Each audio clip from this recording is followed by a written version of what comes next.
At Fender, there's a lot of people that work here, and some of the smaller companies and boutique manufacturers are centered around one person, and because we're kind of a bigger, more historic company, you don't necessarily see the individual personalities of the people in the same way.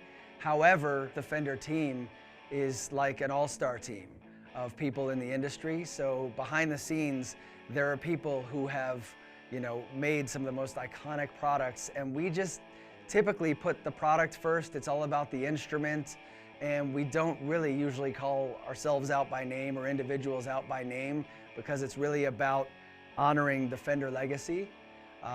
But at the same time, sometimes it's just interesting or good to show that that all-star team does exist, kind of back behind the curtain. And the people that are working here with the passion, that are toiling every day, making these instruments, are some of the brightest luminaries that the industry has ever seen. And one of those guys is Tim Shaw.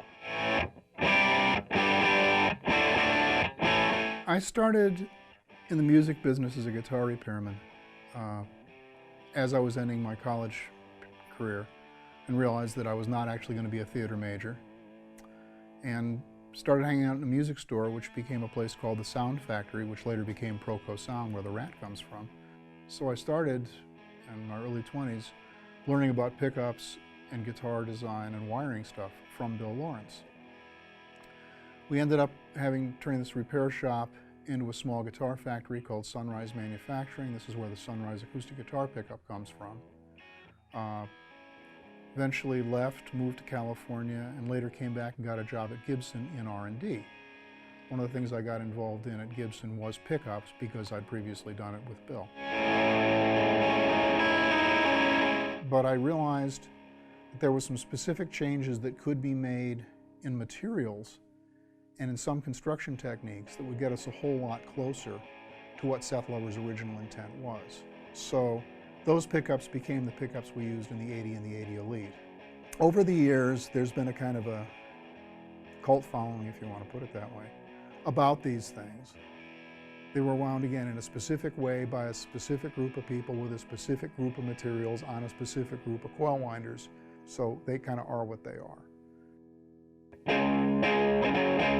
So knowing Tim's history, his legacy, his pedigree, we asked him to design a humbucking pickup to put on our iconic American Standard and our American Deluxe HSS models. And he did not disappoint. This is a beautiful, musical sounding humbucker, and it's paired with custom shop single coil pickups, so you truly have the best of both worlds. Custom shop Fat 50s pickups and a Shaw designed humbucker for the most musical, versatile HSS instrument we've ever designed.